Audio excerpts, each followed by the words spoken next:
Good morning বন্ধুরা, কেমন আছো? আজকে হ্যাপি সানডে। আর আমি আমার রানীকে নিয়ে চলে এসেছি স্নান করা।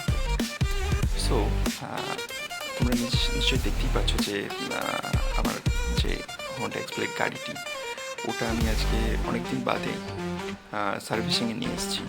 তো এখানে ওকে পুরোপুরি প্রথমে সমস্ত পার্টসগুলো, রিকোয়ার্ড পার্টসগুলো খুলে আলাদা করে সবার আগে যে রিকোয়ার্ড জায়গাগুলো রয়েছে সেখানেতে জলের স্প্রে দিয়ে নোংরা ময়লা মাটিগুলোকে আলাদা করে দেওয়া হয়েছে।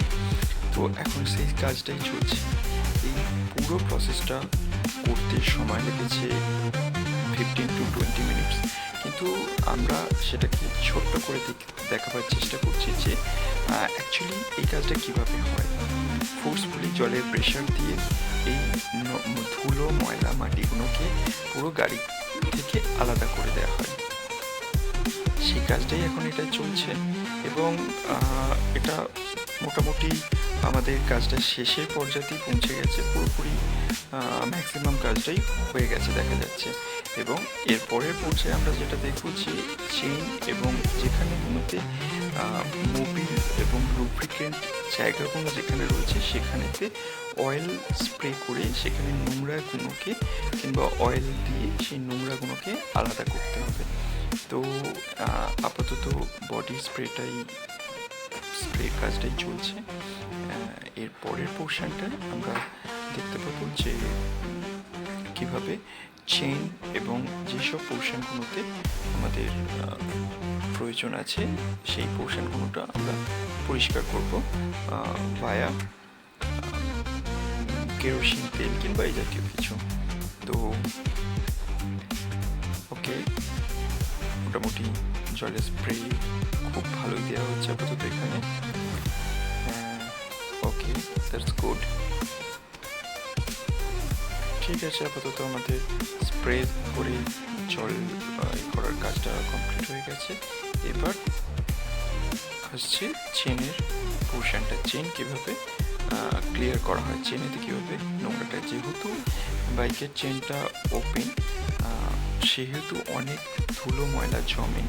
তো এই পোর্শনটা চেন লুব্রিকেন্ট দিয়ে করা সম্ভব, কিন্তু অনেক দিন ধরে চেন লুব্রিকেন্ট ইউজ করা হয়নি বলে এখানে ময়লাটা পুরো চেনের সাথে কামড়ে বসে আছে। সেই কারণে চেন লুব্রিকেন্ট দেওয়ার আগে এইটাকে পুরোপুরি তেল দিয়ে ওয়াশ করা হবে। এই পোর্শনটা তেল দিয়ে ওয়াশ করা হচ্ছে। তো এটা একটু ব্লার করে দেখানো আছে, বিকজ নাম্বার প্লেটটা আমি শোকেসিং করতে চাইছি না, তাই একটু ব্লার করে দেখানো আছে। তো আপাতত চেনের যাবতীয় পরিষ্কারের কাজটা চলছে। সমস্ত কাজ হয়ে যাওয়ার পরে এবার পুরো গাড়িটাকে যে নোংরা যেটা রয়েছে সেটাকে শ্যাম্পু কিংবা সাবান দিয়ে যে কোনো ধোয়ার কাজ আছে সেটা করা হচ্ছে, মানে বডি ওয়াশ যাকে বলে, বডি ওয়াশের কাজটা চলছে এখানে। পুরোপুরি বডি ওয়াশটা ডিটারজেন্ট কিংবা শ্যাম্পু দিয়ে বডি ওয়াশটা করা হবে এবং হয়ে যাওয়ার পরে এর পরের স্টেপে আমরা যেটা করব সেটা হচ্ছে যে পার্টিকুলার প্রত্যেকটা বডি পার্টগুলোকে আলাদা আলাদা করে সেটার যেমন চাকাটাকে খুলে তার ভেতরে যেহেতু ড্রাম ব্রেক আছে, তো ব্রেকটাকে ঠিকঠাক করে